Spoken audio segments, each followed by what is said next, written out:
Guys, and welcome to the channel. Today I'm going to show you how you can activate two WhatsApp accounts and applications on your TCL 408.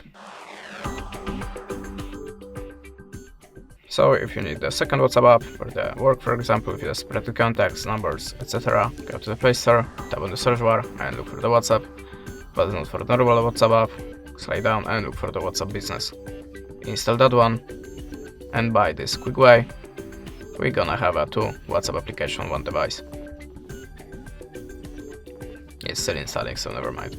Okay, and now the second method, if you need more WhatsApp applications, or maybe the WhatsApp Business doesn't work for you, go to the search bar and look for the dual space app.